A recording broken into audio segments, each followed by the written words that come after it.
There, at the beginning of the video, you can see my cool shirt. So this is Nikki Haverstock, and this is another writer's advice video. So after looking at the few comments that I've gotten, and thank you so much for the comments, I realized that maybe my last topic was a little too advanced. So I wanted to do a topic that I wouldn't call it a beginner topic, because that implies that it's only applicable to beginners. I would just say it's applicable to a larger variety of writers, which is 6 things that I've learned since writing my first book. These are not the only 6 things. These are probably not even the best 6 things, but these are things that I think anyone, anywhere in their journey, these are my notes, anywhere in their journey can relate to. And it's possible, I'm thinking that most of you probably, if you've been writing for a while, might know this, but you know, maybe there's some jumping off points for discussion. So the first one is, the first thing I learned is how much thinking time I need. And that's just specific to me. But when I started and I read about all the different kinds of writers, plotters and pantsers and stuff, no one told me that you're going to need bucket loads of time. For me personally, it's so much. And the real point that I want to get to with that is that labels can be helpful and hurtful. I think we know that. I think we know in general. But I think when we start and someone says, are you a pantser or a plotter, and they explain them, there can be a little bit of relief, like, oh, you mean I'm not the only person who just dives right in? Or, oh, you mean I'm not the only person who has to know it all before they can write a single thing. And then there's other, then as you get farther along, maybe you learn about things like quilters who do a bunch of scenes and kind of knit, quilt them together. Maybe a gardener where the story kind of goes on its own and you clip. But at some point you kind of run out of terms. And that's when I think having a label can box you in, because you go, well, I'm a pantser, but everyone else who pants does A, and so I have to do A because that's what I am. Or the reverse, which is I'm a pantser and that's something plotters do, so I'm not going to try it. And I think that's where you kind of have to say, okay, these labels have limits on them. So for me, and I learned about this through strength testing, strength finder test, the Clifton or Gallup strength finder test, which is something I learned in a class with Becca Syme, who has a channel here called QuitCast. I will put the link down below. I am not going to mention things that cost money a lot, because I just think in general most of the really good information is free out there. But Becca is someone who I do respect. I don't get any money. You can tell her I sent you. She will know that. But I just mentioned this because it was so instrumental to me, that when I learned that one of my strengths is thinking on something. I can put an idea or a question I have, I call it on my back brain. I imagine it like a stove, and you've got that back burner where you make like stock. Chicken stock, if you don't know what I mean by stock, and I can leave an idea there and it just simmers in the background, and then all of a sudden one day I go, oh, I got it. It needs a fire-breathing dragon dog, which is my Dragons Are a Mage's Best Friend book. That was kind of that thing that kind of was that thing that I needed for that book, and I didn't know I needed for that book. So for me, that was something, and none of the plotting and pantsing and quilting and gardening talked about that, because that was unique to me. So the first thing I learned was how different my process was going to be than other people, and that was okay. That was something I judged a lot. I was like, why can't I just write? Why everyone else can just write? And so the first thing is to realize that there might be aspects of your process that are very important to you that no one else, not that no one else, but that not everybody else does, okay? So these plotting and pantsing and quilting and gardening and all these ideas, kind of hold them loosely and realize that your vision might be a little bit different. And I have a really concrete example. I've mentioned before that I'm in a small writing group of 5 of us. I have a friend, Zoe York, who also has a channel, which I'll link below. And she calls herself a quilter. She kind of writes scenes out of order and all that. I have another friend named Zara Keene, who's an amazing writer who's a plotter. But I recently found out that both of them tend to write the first third of the book and then need to edit it. They actually use the same editor, and so both of them will send over chunks, because they kind of, in order to move forward, they need to smooth out the first half. I have not heard of other people, that is not a writing method that I hear mentioned a lot, but it's something they both realized is the system that works for them. So that's the first thing. The second thing is, for me, I've discovered every book is different. And what I mean is I just got through talking about my process, and what I didn't know also is that my process would change book to book. I've had books that I didn't know what I was doing. I had the first scene, I wrote, I kept the hero's journey open, and I'd kind of look at it and be like, oh yeah, that might be a good element. But I just wrote the whole thing, no clue. That was after I had my son. I wasn't sure if I could ever write again. I kind of had this idea for a paranormal cozy, and I just wrote it. Then I wrote another book I wrote was Space Murder, and I had it outlined like you would not believe. And so what I didn't know when I started was that every book was going to be really different for me. And it can be very, when you say, this is my process, it can be very disconcerting when your process changes and you think, I'm doing something wrong. I always... for me, the beginnings are always easy, and then the middle is hard, and then the end is fast. The book I'm writing right now that I should be writing this very second, every paragraph has been pulling teeth. The first 10K was okay, and it's been difficult ever since. Does that mean there's something wrong with the book? Maybe? I don't know. I only know we're these organic beings with emotions and feelings and struggles and all that. So I don't know why this book is so hard. If you know, tell me. So that's another thing that I've learned is that, number two thing is that every book is a little different for you. And that's not a normal, but it can be, it's not a normal. It's not, that's normal, and it's not something necessarily is wrong. This third one, hear me out, it doesn't get easier. Okay, I know that can freak you out if you're like, oh my gosh, this is so hard. So I play video games. The one I've played the most is World of Warcraft, and if you haven't played it, you can just kind of follow along. When you start, you're given this character, you have one spell, maybe two spells. You can hit things, you have one spell.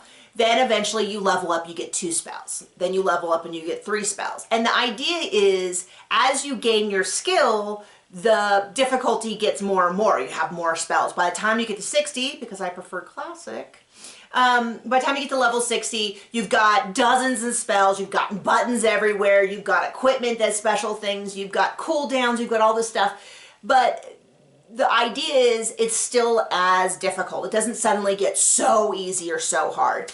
Now, if you really play World of Warcraft, you might be like, well, actually, the 30s are easy, and then you hit 40 and it gets significantly harder. Okay, well, that's a perfect analogy then. So what I mean is, when I started, I knew it would never be easy, because if it was easy, everyone would do it. But I thought it would get easier. And there have been times when it's gotten easier, and then it gets harder again, because what you're striving to do gets more difficult. Which leads into my next point, which is you can know something and continue to learn it over and over and over again. So the fourth thing is that even the things you know, you will know more deeply over time. So this is a great example, and occasionally I hear people say, well, that writer doesn't take their own advice. Kind of. They're probably trying to. Now, maybe they're not. Maybe they're like, oh, you need to do A, but I don't. Maybe that's the case. But I think in general, it tends to be you're doing it to the best of your ability. Like, I think it's a given that most people who are interested in writing know that they should have a good cover. But, and when I did my first cover, you can go look at it, Death on the Range, I thought that was a really good cover. If I did it now, I still like the cover. That's why I haven't changed it. But I might make some little differences. I might make some differences because I see areas where it's maybe a little too literal. Like, I could have gotten rid of some stuff and put something more hooky in, because it literally looking like the range that it's at isn't that important. And stuff like that. So, and you should have a hooky beginning. I thought I had a hooky beginning, but over time you get a little perspective and you're like, well, if I had started it here instead of there, I think it could have been a little bit more engaging. So the idea is that even if you, and this should be an encouragement, because what it means is that even if you learn something, over time and experience, you'll learn it even better. So, so there's that. Let's see, so you can learn how much, I think, you can know something and then learn it over and over again. Oh, okay, so the fifth thing is you don't have to do all of it right this second. And so I think that's kind of that paralysis through analysis, which is it can be really, I think especially if you're self-publishing, but, and I just say that because of what I've heard people say, and then just the fact that self-publishing is running your whole business, which is you don't have to do all, so like when you listen to it and they say you should be doing newsletter builders, and you should have reader magnets, and you should have a series, and you should be on Ingram, and you should be on wide distribution, and you should have audiobooks. It can, I mean, just saying that gives me anxiety. But it can be very anxiety inducing. You don't have to do all of it right this second. It's okay if you slowly level up. So when I started, a really concrete example of that is that when I started, I was in KU. I'm still in KU because that's where I can make the most money. But when I started, I was in KU because it was so overwhelming to think about 6 distributors. So I just did 1. And then I think around book 4, I did novellas, so they were quick, quicker, I should say. I tried wide distribution. I've tried it, I don't know, 2 or 3 times. It's just never really stuck. Maybe that's part of my newsletter list that I have. Maybe that's part of how I prefer to market. Whatever reason, that's a whole other discussion. But that's where I started. I still don't have my paperbacks up on Ingram Sparks. That is on my list I have over here of things to deal with. I don't have a pop-up on I have a newsletter, but I don't have a pop-up on my website. Now, you might be thinking, oh my gosh, what a fool. Okay, fair enough. But I have, because I have a lot of anxiety, I have an internal shut-off, and so if my anxiety level gets too high, I can't do anything. So it is okay if you start smaller and you build up. Now, if you are like, why in the world would you do that? I want to do everything. That's great. You're just a different person than me. So maybe you don't need this bit of help, but for those of you who feel overwhelmed, who think I can't get all this done, it's okay to slowly step up your skill level. Okay, and the last thing I've learned, and this is kind of a tricky one, to try to get across what I'm trying to explain, but I think I can do it, which is I have learned and I have gained so much empathy for new writers. So I think I've always had a lot of empathy, but when I started, and I think this is not a judgment for those of you who are there. When I started, I was like, I can't believe people just don't know this. I know so much. I've got it all figured out. I've read all the plotting books. I've got it all figured out. I don't know why anyone, I think we've all been there. We've read books and we've said, I can do better.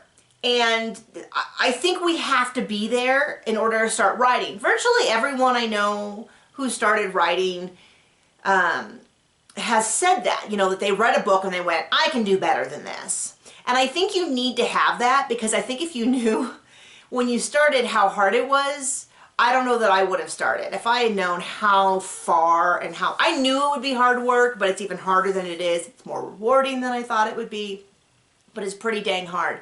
So if you're at that place where you have that, I'm not telling you to change that. Hold that close to your heart, because that confidence, first of all, you deserve it. You deserve to have that confidence. You don't need to be beat down. I'm not trying to beat you down. I just want to express how much empathy I have for beginning writers, and how, like, when I see someone who has a bad cover or bad blurb or something, my heart breaks for them. I don't judge them. I don't, I mean, I might objectively say that's not a good cover, at least privately in my head. If somebody asks me what they think of the cover, I might recommend that they look at genre conventions and consider about pre-mades, or, getting an artist. But I don't wish that person, like, oh, you should just quit. Never say that. And so I wish there was a way I could take all the encouragement I have in my heart and give it to you, to anyone who needs it.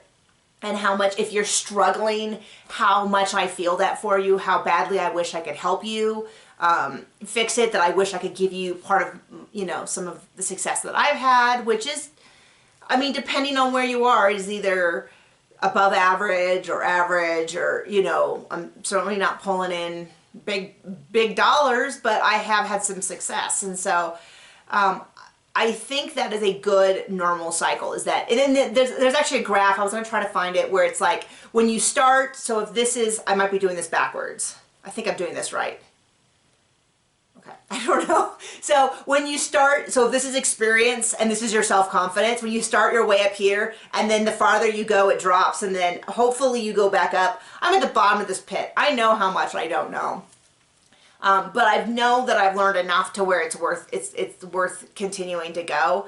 But I think it's important that you start up here, because I think you need to start with some self-confidence or some belief that you can do it, because you can, and I do believe in you. So that is my long rambling 6 things I've learned since I wrote my first book, and I hope that somewhere in there you found something that you can go, oh, that helps me to be a better writer or to feel better about this journey. So hit me up in the comments, ask questions. Whenever someone says, hey, what do you do this? I add it to my note of future topics, and I'll try to address it. Thanks so much, guys.